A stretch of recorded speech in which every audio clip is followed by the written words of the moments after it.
Udahlah, sekali seumur hidup, biar kita mati dengan tenang, tidak merasa bersalah mengkhianati nurani kita. Itu saya minta jajaran jaksa berani lakukan, supaya waktu Anda meninggal, Anda berani menghadap pencipta dengan senang, katakan memasuki dunia abadi, tanpa merasa berdosa, pengkhianat, munafik beragama. Itu saya minta.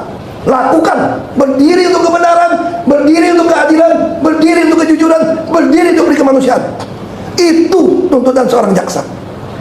Jangan membelokkan keadilan karena ada suap. Di zaman Nabi itu kalimat itu. Lakukan.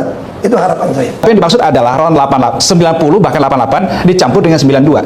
Di mix antar RON. Itu yang dimaksudkan. Nah, Pak Ahok tahu nggak soal hal ini? Kalau soal itu kita nggak bisa tahu teknis. Di situ ada teknis. Kalau soal pemasuknya mencampur itu, ini memang permainan bajingan lah. Kenapa lu terima? Anda masih ingat nggak kalau kita pengadaan bener ya? Ya. Anda masih ingat nggak orang surat tulis Ahok tuh terbengkalai tuh bus-bus Transjakarta ratusan unit 300 miliar. Itu para pembenci saya bilang Ahok yang mentelantarkan. Bener, saya yang mentelantarkan bus-bus itu. Tapi saya tidak bayar masalahnya.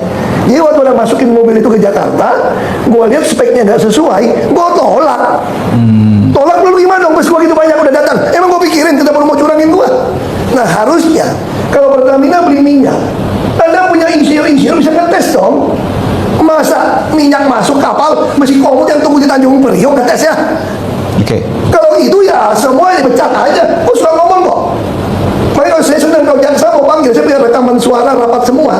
Saya cuma minta Pak Jaksa, sidang terbuka di Republik ini. Berarti ada siap dipanggil Kejagung? Oh saya siap, saya senang membantu. Dan saya senang kalau di sidang, itu semua rekaman rapat saya itu diputar. Biar seluruh rakyat Indonesia mendengarkan apa yang terjadi di Pertamina, apa yang saya marah-marah di dalam. Kalau semua mesti sampai periksa minyak, penerimaan buku tulis, pembelian beras, mesti saya, kalau itu ngapain ada ratusan ribu pegawai. Suruh gua aja semua. Seberapa sering sih komunikasi atau rapat kayak gini lah duduk di satu meja? Aduh, sering banget kita sampai pakai Zoom, hybrid kita ada M-Team, saya bisa dapat 18.000. Okay. Bahkan saya punya program itu Ask the Chairman Anything. Jadi seluruh pertiwi perwira Pertamina itu boleh kontak saya langsung, boleh bicara dengan saya langsung tiap bulan. Bahkan saya tiap minggu rapat. Okay. Saya pimpin komite. Tapi sayangnya mengganti direksi, mencopot direksi, ganti direksi tanpa saya tahu. Udah kau menteri diam-diamnya. Ini fakta kok. Orang bilang lu gila lu, kok berhenti di Pertamina, gaji enak, bonus enak, udah untung. Apa yang sudah menggariskan bisa efisiensi 46% dari pengadaan procurement. Itu udah di RKP dan di RUPS kan. Itu dari 2024. Kalau BPK mau periksa saja pembukuan Pertamina 2024 berhasil nggak melakukan efisiensi 46%. Kalau nggak, maling sengaja. Kita udah rapatin pagi sampai malam. Saya sampai mau ke dokter, operasi batal gara-gara itu. Gara-gara sampai malam. Saya tungguin, mana ada komut. Makanya ngelidikin gua kan, ini komut apa dirut? Gua bilang gua dirut nyaruh komut, gua bilang. Gaji komut kerja dirut dan tak punya wewenang. Nanti ngelidikin gua, Ahok mah macan ompong, nggak ada apa-apa. Gua belum tua, belum ompong, dia jadi macan sirkus. Ada yang cepet, nggak ada guna loh. Oke, tapi temuan Kejagung ini sempat anda deteksi nggak, Pak Ahok pada saat menjabat pencampuran RON? Saya nggak pernah sangka mereka begitu berani mencampur barang gitu, gila loh. Berarti tidak pernah terdengar oleh Pak Ahok sebelumnya? Nggak pernah kebayang dari saya. Lu udah mark up, udah untung, udah nggak mau ikutin gua pakai LKPP, masih lu berani jual barang busuk. Berarti kalau ini benar, udah di zaman dulu dong.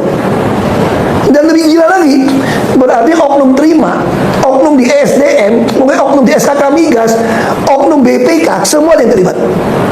Oh, seluas itu dampaknya? Nggak mungkin dong, kamu beli barang masa nggak ketahuan? Oke. Nggak mungkin logikanya. Saya aja pengadaan begitu mahal bisa ketangkap kok lama-lama kok. Tapi kerugiannya hampir 1 kuadriliun. Nah, Apa yang cukup besar? Saya kira bisa lebih dari itu kalau di zamannya Pertamina berdiri. Maksud saya Kejagung, ini mohon maaf Pak Kejagung ya. Anda melakukan perhitungan kerugian timah. Saya nggak main timah nih, sorry. Dari zaman Belanda punya kerugian ekologi dihitung. Sampai orang di penjara masih 20 tahun gara-gara seolah-olah kerugian lingkungan dari zaman Belanda dihitung. Padahal itu semua menggarung dibiarkan, ada aparat semua biarkan. Pertanyaan gua, kenapa nggak dicek pengadaan Pertamina dari zaman Pertamina berdiri? Permainan pakai editif naiknya dari zaman dulu. Mesti hitung dong. Nah saya tambahin, kalau mau lebih seru, bukan cuma 1.000 triliun, 100 juta triliun. Kalau mau hitung, ini zamannya Pertamina berdiri itu loh, nyolong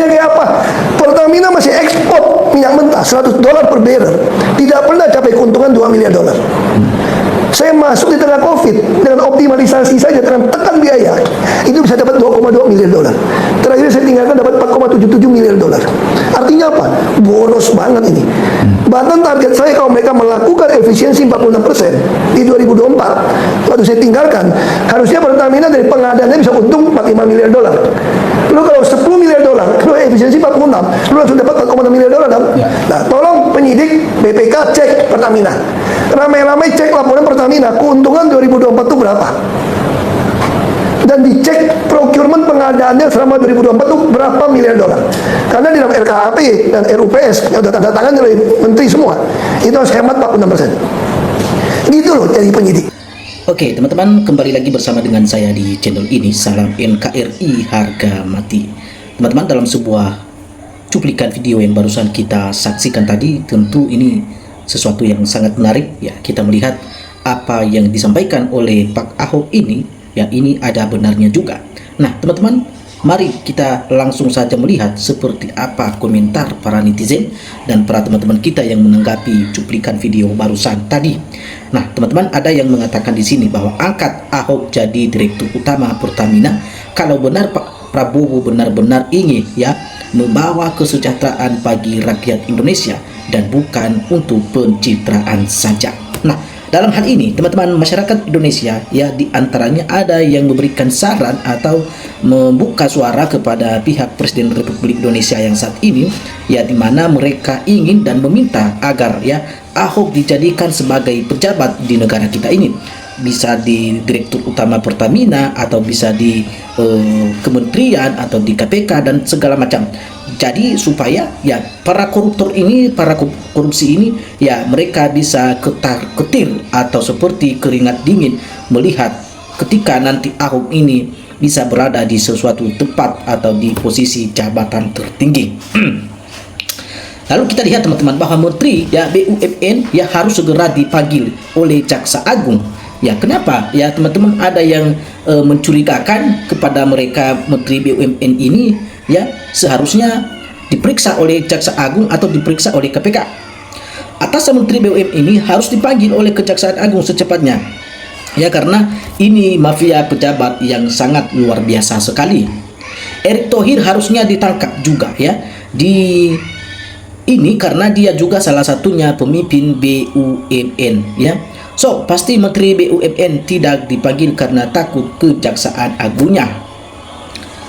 Nah teman-teman, kita lihat bahwa yang disampaikan di sini oleh masyarakat Indonesia ya bahwa kepada Bapak Basuki ya Tahaja Purnama atau kepada Pak Ahok ya agar tetap semangat di dalam membela kebenaran dan keadilan untuk Indonesia ya tercinta ya, supaya benar-benar ya negara ini negara yang bisa jauh atau terlepas dari orang-orang yang menguasai ya, yang ingin melakukan kejahatan. Pak Ahok secepatnya menjadi RI 1. Rakyat Indonesia pasti bahagia dan sejahtera dipimpin oleh pemimpin yang bersih dan jujur ya seperti Pak Ahok ini teman-teman. Jangan zaman Ahok yang nggak ada pertama oplos. Kalau aku jadi presiden pasti kan Ahok direktur utama di Pertamina ya. Nah Pak Ahok ini teman-teman ya keturunan jujur ya, rasa nasionalisme melebihi pribumi yang mengkhianati bangsanya sendiri. Lalu kalau kita lihat apa yang disampaikan Pak Ahok itu ya orang Kristen memang, tapi sejati tidak mau makan uang yang bukan haknya. Presiden Jokowi ya setengah hati masukkan Pak Ahok jadi komisaris utama di Pertamina. Ya seharusnya kalau Pak Jokowi kesatria dan menjadikan Pak Ahok direktur utama Pertamina, ya sekarang Presiden Prabowo bila benar ingin memberantas korupsi, jadikan sekarang Ahok ya direktur utama Pertamina. Pak Ahok itu adalah aset devisa negara. Ya soal ini lain, ini soal kejujuran lepas agama ya, sebab semua agama adalah melarang korupsi. Salut dengan Bapak Ahok ini, dari dulu ya saya sangat acungi jempol 10 ya cara ya, karena kepemimpinannya adalah mantap betul, kejujuran ketegasan dan kepandaiannya ini sangat mantul sekali. Jujur ya, kalau katakan walaupun aku beda agama atau beda keyakinan dengan Pak Ahok ini, tapi aku sangat mengagumi Ahok ya. Baik akhlak dan tindakannya sangat menginspirasi ya untuk dapat bertindak dan berkelakuan seperti Ahok. Itulah hebatnya Bapak Ahok. Sehat selalu untuk Pak Ahok. Lalu kalau kita lihat bahwa Pak Ahok memang yang terbaik dan dialah pantas jadi ketua KPK, pantang mundur untuk penegakan hukum. Nah, ini kita lihat bahwa teman-teman itu luar biasa mantap Pak Ahok ya, mencerdakan masyarakat demi NKRI maju. Kalau Presiden Prabowo ingin serius membasmi koruptor atau harus angkat Ahok jadi Kejaksaan Agung dan Pak Mahfud MD jadi Ketua KPK, yakin koruptor bakal ketar-ketir melihat ini. Apakah Kejaksaan Agung ikut ketar-ketir atas kejujurannya seorang Ahok? Kalau Kejaksaan Agung, nah kalau kita melihat bahwa kita bawa dalam doa saja teman-teman, supaya semua yang terjadi seizin oleh Tuhan. Ahok pemimpin terbaik ya, yang berani, jujur dan pintar serta tegas ya, putra bangsa terbaik disingkirkan. Banyak anak bangsa yang masih peduli akan nasib rakyat yang sudah miskin. Namanya nama Cina tapi hatinya murah putih, Ahok dan almarhum Layor Lim. Nah, kita lihat teman-teman bahwa saatnya Ahok jadi presiden, biar tikus-tikus korupsi di negeri ini dibasmi sampai tuntas ya, dan tas-tas ya, karena hanya Ahok yang bisa, yang lain cuma omong-omong saja. Lanjutkan suara kebenaran Pak Ahok. Kita percaya dengan omongan Pak Ahok daripada politikus. Teman-teman, kita lihat bahwa inilah Pak Ahok yang dimana selanjutnya tinggal ya pemerintah dan anggota parlemen RI ya, bagaimana nyalinya. Berani segera ya datangkan Pak Ahok ya. Kita tunggu info berikutnya. Bravo untuk NKRI. Kalau ini teman-teman kita lihat bahwa saya setuju ya, kalau Ahok, semoga semua ini terbongkar semua, biar masyarakat tidak tertekan ya untuk pajak BUMN naik. Kalau Pak Ahok seorang pejabat yang jujur dan benar ya, punya hati mulia, berani terus terang atas jabatan ya, pernah dia emban, dia pejabat yang bersih dan tidak melakukan tindakan korupsi. Kalau kita lihat teman-teman bahwa Ahok ini adalah jauh dari kata korupsi ya. Kita lihat bahwa kita bisa mengecek jejak atau rekam jejaknya ya, karirnya Pak Ahok ini tidak ada yang jelek ya, kecuali yang dimana kemarin dipaksakan ya, bahwa dia adalah difitnah dan dia adalah dijadikan sebagai tersangka, yang dimana dikatakan adalah telah menista agama. Tapi ya mudah-mudahan itu bukan menjadi suatu halangan ya bagi Pak Ahok untuk maju di RI 1 di Pilpres tahun 2029 nanti teman-teman ya. Jadi bagi teman-teman yang ingin menyampaikan tanggapan atau menyampaikan pendapat ya, silakan teman-teman tinggalkan komentar Anda di dalam video ini. Salam NKRI harga mati.